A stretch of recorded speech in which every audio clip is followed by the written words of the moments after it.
அனைவருக்கும் வணக்கம். கடந்த ஒரு 100 நாட்கள் ஆகிவிட்டது விஜய் ஆட்சிக்கு வந்து. எல்லாருமே கொஞ்சம் ஃபயர்லாம் விட்டுக்கிட்டு இருந்தாங்க இந்த விஜய் ஃபேன்ஸ் எல்லாம். 100 நாள் ஆட்சிக்கு வந்து இந்த 100 நாள்ல விஜய் செய்த சாதனைகள் என்ன, சோதனைகள் என்னன்னு விரிவா பார்க்க போறோம். இந்த விரிவான விளக்கத்துல அவர்கள் செய்த சாதனைன்னு பார்த்தா 0. எவ்வளவு மார்க் கொடுப்பீங்கன்னு சொன்னாலும் 0.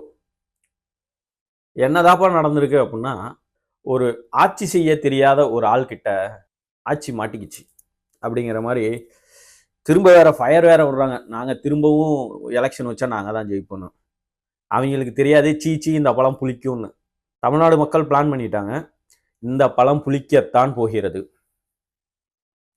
சரி, இப்ப அவங்க என்னென்னலாம் ஸ்டெப் எடுத்தாங்க அப்படின்னு இந்த 100 நாட்கள்ல எல்லாரும் சொல்ற மாதிரி அவங்க நான் சொன்னதை செய்ய நம்ம ஃபர்ஸ்ட் திட்டங்களை அறிவிச்சாங்க. இந்த பழைய திமுக மாதிரி பேரு வச்சிங்களே சோறு வச்சிங்களா அப்படிங்கிற டைலாக் தான் இங்கேயும் யூஸ் பண்ணணும். சிங்கப்பெண் அதிரடிப்படை அப்படின்னு ஒன்று கொடுத்தாங்க. ஓகே, அந்த சிங்கப்பெண் அதிரடிப்படைக்கு ரூல்ஸ் கிடையாது, ஒரு அரெஸ்ட் பண்றதுக்கான ரூல்ஸ் கிடையாது. அந்த மாதிரி எல்லாம் ஒரு பல விதிமுறைகளுக்கு உட்பட்டு தான் சிங்கப்பெண் அதிரடிப்படையை அறிவிச்சார். ஆனால் பெண் போலீஸுக்கே பாதுகாப்பு இல்லை. இதுதான் நிதர்சனமான உண்மை. தமிழ்நாட்டு மக்களுக்கு தெரியும். இப்ப போன வாரம் கூட ஒரு பையன் வந்துட்டு கொலை செய்யப்பட்டாரு. அந்த பையனை கேட்கறதுக்கு நீங்க படையை மட்டும்தான் அறிவிப்பீங்க. இப்ப நாளைக்கு என் குடும்பத்துல எனக்கும் இதே மாதிரி நடந்தால் அப்ப எங்க கிட்ட வந்து நீங்க பேட்டி தான் எடுப்பீங்க. படையை அறிவிச்சு என்ன பிரயோஜனம்? பாதுகாப்பு யாரு தர்றது? சட்ட ஒழுங்குல பாத்தீங்க அப்படின்னா 0. கடந்த ஒரு வாரத்துல, அதாவது நம்ம ஏப்ரல் 6ஆம் தேதியிலிருந்து இன்னைக்கு தேதி வரைக்கும் நடந்த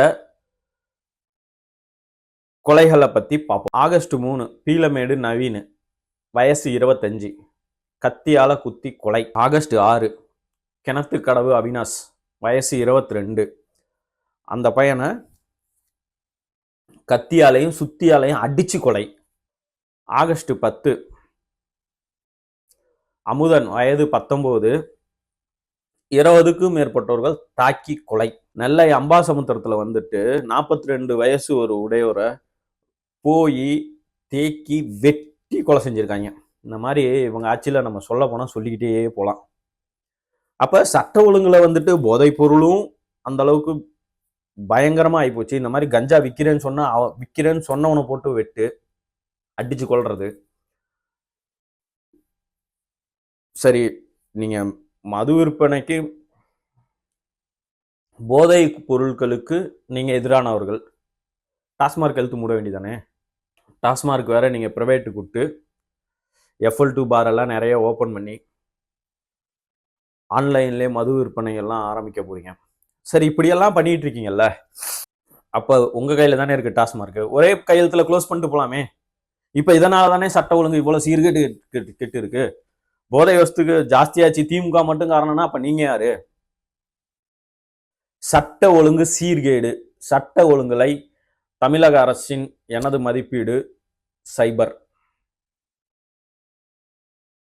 நேத்து முந்தான அளவு ஒரு பையன் தான் போலீஸ் அடிச்சதுக்கு அந்த பையனை அந்த அளவுக்கு நீங்க போட்டு இது பண்றீங்க. அவன் போராட்டம் நடத்த வேணாம்னு சொல்லி தானே இது பண்ணான். வழி ஏன் நடு ரோட்ல போராடிட்டு இருக்கீங்க? மேகதாது பிரச்சனையில ஏதாவது உங்களோட முடிவு என்ன? தீர்மானம் தீர்மானம் தீர்மானம் தீர்மானம் தீர்மானம் தீர்மானம் தீர்மானம் தீர்மானம். இந்த நாம்கே வாசு நேம்லாம் எங்களுக்கு வேண்டாம்.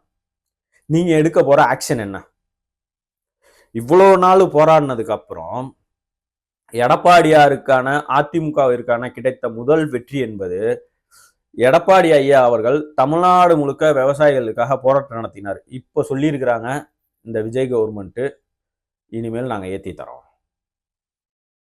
கொஞ்சம் எக்ஸ்ட்ராவே தள்ளுபடி பண்றோம் அப்படிங்கிற மாதிரி சொல்லியிருக்காங்க. இதுவும் நடக்குமா என்னலாம் சொல்லியிருக்காங்க, அவ்வளவுதான். குறுவை சாகுபடிக்கான தண்ணி வாங்கல. அவன் இன்னைக்கு தண்ணி அங்க ரொம்ப இருச்சுங்கவும் திறந்து விடுறான். உடனே உங்க ஆளுங்க அதுக்கு இப்ப ஃபயர் விட்டுக்கிட்டு இருக்காங்க. நான் என்ன கேட்கறேன்னா, என்ன நடக்கும் தமிழ்நாட்டுல? இந்த பருவத்துல என்ன நடக்கும்? எப்ப மழை வரும்? இப்ப அதுக்கு நம்ம முன்னெச்சரிக்கையான என்ன நடவடிக்கை எடுக்கலாம்? இப்ப இந்த திட்டங்கள்லாம் எந்தெந்த மாசத்துல ஆரம்பிப்பாங்க, இந்த திட்டங்களை எப்பப்பெல்லாம் ஆரம்பிச்சா இது எப்பப்பெல்லாம் நம்ம பயனாளிகளுக்கு போயிட்டு கரெக்டா ரீச் ஆகும் அப்படிங்கிற மாதிரி ஏதாவது நீங்க ஒரு வேலை செய்யறீங்களா? அது எதுவுமே கிடையாது. இப்ப ஜூலை மாசமே கொடுத்திருக்க வேண்டிய கான்ட்ராக்ட் பொங்கலுக்கான இலவச வேட்டி சேலை. இந்த இலவச வேட்டி சேலையை வச்சுக்கிட்டு அவங்க ஒன்றும் எல்லாமே வந்துட்டு கட்டிட்டோ எதுவுமே போறதில்ல. அது தமிழர்களுக்கு தமிழ்நாட்டில் இருக்கும் நெசவு தொழில் செய்யும் நெசவாளர்களுக்கான ஒரு உதவிதான். அந்த மாதிரி ஒரு கான்ட்ராக்ட் எடுத்தா ஒரு 500 குடும்பம் பிழைக்கும், இல்லை ஒரு 1000 குடும்பம் பிழைக்கும். டிரான்ஸ்போர்ட்ல இருந்து எல்லாருமே அதுல ஒவ்வொரு வேலை செய்ய போறதும் தமிழ்நாட்டுக்காரன் தான், அதுல தமிழ்நாட்டுக்காரன் தான் பிழைக்க போறான். அப்ப இதை கான்ட்ராக்ட் கொடுக்காம இவ்வளவு நாள் ஜூன் ஜூலை ஆகஸ்ட் முடிய போகுது, 2 மாசத்துக்கு மேலேயே ஆச்சு. அப்ப இதுக்கான கான்ட்ராக்ட் நீங்க இன்ன வரைக்கும் கொடுக்கவே இல்லை. Vijay sir, CM Joseph Vijay அவர்களுக்கு, மாண்புமிகு ஐயா விஜய் சார் அவர்களுக்கு நான் கேட்கிற கேள்வி, நீங்க படத்துல வந்துட்டு ஒரு 5 பாட்டு 5 ஃபைட்டு 4 மாஸ் டைலாக்கு 4 ஓப்பனிங் சீனுன்னு வச்சுட்டு பண்ணிட்டா படம் ஓடிடும் அப்படிங்கிற மாதிரி நீங்க இந்த ஒரு இதுல போயிட்டு இப்படிலாம் திறந்துட்டு உட்காந்தீங்க, நின்றுக்கிட்டு இருந்தீங்களே என்னது அந்த பாலத்து மேல கனவு மட்டும் கண்டுகிட்டு வந்தீங்கல்ல, இந்த அளவுக்கு கட்டடமும் உயரமாகணும்னு உங்க கனவு பலிக்க எனது வாழ்த்துக்கள். நான் என்ன கேட்குறேன்னா, ரீல்ஸில் மட்டுமே ஆட்சி பண்ணுறீங்களே, கொஞ்சம் ரியலில் ஆட்சி பண்ணுங்கன்னு தான் நான் கேட்குறேன். இது ரீல்ஸ் ஆட்சியா இல்லை ரியல் ஆட்சியான்னு தான் நான் கேட்குறேன். ஐயா முதல்வர் விஜய் அவர்கள் கொடுத்த 2வது 3வது வாக்குறுதியா 200 யூனிட் மின்சாரம் இலவசம். உடனே நிறைய பேர் சொன்னாங்க 200 யூனிட் பார்த்தீங்களா கொடுத்துட்டாரு, வந்தோன்னே கொடுத்துட்டாரு. அதைத்தான் சொன்னேன். என்கிட்ட சொன்னவங்களுக்கு எல்லாத்துக்குமே சொன்னேன், எங்கள் அண்ணன் பத்தியா வந்தோடனே வந்துட்டு 200 யூனிட் மின்சாரம் இலவசமாக கொடுத்துட்டாரு, கையெழுத்து போட்டாரு, அமலுக்கு வந்துருச்சு, அச்சா போச்சான்னு நம்ம கிட்ட வந்துட்டு நிறைய பசங்கள்லாம் வந்துட்டு சொல்லிக்கிட்டு இருந்தாங்க, மாம்ஸ் பத்தியா இதெல்லாம் ஆச்சு அப்படின்னு. நான் ஒன்று தான் சொன்னேன், டேய் கொஞ்சம் பொறுமையாக இருங்கடா, 2 மாதம் ஆகட்டும்டா, இபி அவங்க அந்த இதை எழுதிட்டு போட்டுண்டா, சென்செக்ஸ் எழுதிட்டு போட்டுண்டா எவ்வளோ வந்திருக்குன்னு, அதுக்கப்புறம் நீ பில்லு கட்டும்போது சொல்கிறா அப்படின்னு நான் சொல்லிட்டு நான் ஒரு 2 மாதமாக நான் விட்டேன். அவங்க அதுக்கு ஃபயர் அவுட்டுக்கிட்டு தான் எங்கால் வந்த ஒட்டி பார்த்தியா எல்லாமே நிறைவேற்றிட்டாரு. டேய் சொன்னா 2500 எங்கடான்னா வரல, எங்கடா இது வேலையில்லா பட்டதா இருக்கு 4000 ரூபா தரேன்னாங்களே அது எங்கடா வரல அப்படின்னு கேட்டா அதுக்கெல்லாம் ஒண்ணுமே வாயை திறக்கல. எங்கடா தமிழ்நாடு முழுக்க பெண்களுக்கு இலவச பேருந்து தரேன், இலவசம் நிறைய மீன் பேருந்து கட்டணம் இலவசம் நிறைய என்ன ஆச்சு அப்படின்னு கேட்டா இருமாம்சு ஒண்ணு அப்படின்னாங்க. சரி ஓகே, இந்த 2வது மாசம் கரண்ட் பில்லு வந்தோட்டி மொத எனக்கு ஒருத்தன் ஃபோன் அடிச்சான், என்னடா மாமா போன மாதம் வரைக்கும் ஒரு 1500 கட்டிக்கிட்டு இருந்தேன் மாமா, சரி இப்போ எவ்வளோ வந்திருக்குது, 2400 வந்திருக்குது, 900 எக்ஸ்ட்ரா ஆகி போச்சு, என்ன பண்ணுறதுன்னு தெரில, போன மாதம் வரைக்கும் 1500 தான் கட்டிக்கிட்டு இருந்தேன் கரண்ட் பில்லு, 2400 வந்துருச்சு, 900 இவ்வளோ எகிருன்னு நான் எதிர்பார்க்கலாமா, ஒரு 10-5 ஏதாவது எகிரி இருந்தால் பரவாயில்ல, இந்தளவுக்கு எகிரிச்சோம்னா. அப்புறம் இன்னொரு அண்ணன் நம்ம தெரிஞ்ச அண்ணன் வந்துட்டு அவர் ஒருட்டு கால் பண்ணி கேட்டேன், எவ்வளோண்ணே கரண்ட் பில்லு கட்டுவீங்க அப்படின்னு. அவர் ஒரு சின்ன தொழில் ஒன்று பண்ணுறாரு, அவர்கிட்ட கேட்டேன், வீட்டுக்குள்ளேயே வச்சு பண்ணுறாருன்னு வைங்களேன், சிறு தொழில் தான் பண்ணுறாரு. அவர்கிட்ட கால் பண்ணி கேட்டேன், தம்பி மாதம் ஆச்சுன்னா ஒரு 40 ரூபா 45 ஒரு 48 அந்த மாதிரி நான் போகிறப்ப யூஸ் பண்ணுறப்ப அந்த மாதிரி இருக்குப்பா அப்படின்னாரு. இப்போ இந்த மாதம் ஒன்று 65,000 வந்துருச்சு தம்பி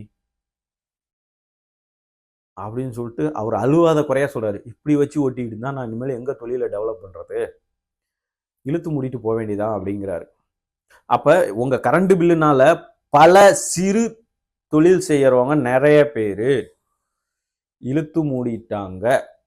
எனக்கு தெரிஞ்சு ஒரு 4-5 பேர் க்ளோஸ் பண்ணிட்டாங்க கரண்ட் பில் எதிர்னதுல இருந்து. ஏன்னா இவ்வளவு கட்ட முடியாது, ஏன்னா அதுல வருமானமும் இல்லை, சும்மா பேருக்காக வச்சுக்கிட்டு ஏதாவது நம்ம பண்ணணும் வீட்டுல இருந்தே பண்ணணும்னு பண்ணவங்க எல்லாமே இழுத்து மூடிட்டாங்க. அப்ப விவசாயிகளுக்கு ஒரு நலனும் இல்லை, பொதுமக்களான அவங்களுக்கு கரண்ட்டை ஃபஸ்ட்டு நீங்கள் ஒழுங்காக கொடுக்கணும், அதுக்கப்புறம் கரண்ட் பில் ஏற்றணும். கரண்ட்டையும் ஒழுங்காக கொடுக்கறதில்ல, கரண்ட் பில்லும் சரியான ரீடிங் எடுக்கிறதும் இல்லை, அதில் இவ்வளோ விலையை ஏற்றலாமா? ஒரு சாமானியன் வயிற்றுல நீங்கள் அடிக்கிறீங்க, நீங்கள் பெரிய பெரிய கார்பரேட் வயிற்றுலாம் அடிக்கல, நீங்கள் செய்யறது அத்தனையும் சாமானியனோடது.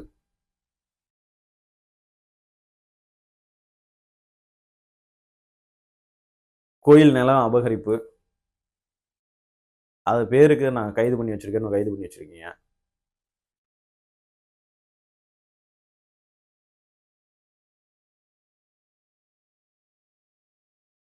நூறு நாட்கள் ஆட்சி சாதனையா சோதனையான்னு கேட்டா 100 நாட்களில் தமிழகம் சோதனைக்கு உள்ளாக்கப்பட்டுள்ளது. அதுதான் எனது தரப்பான நியாயத்தை. ஏதாவது பேசணும் அப்படிமாங்க, ஏதாவது வந்து ஓரளவுக்கு ஏதாவது செஞ்சுன்னு தான் நம்ம நியாயத்தை பேசலாம். ஒண்ணுமே செய்யாம நான் ரீல்ஸ் மட்டும்தான் போடுவேன் ஆட்சி நடத்துற இந்த ரீல்ஸ் ஆட்சிக்கு எனது வாழ்த்துக்கள்.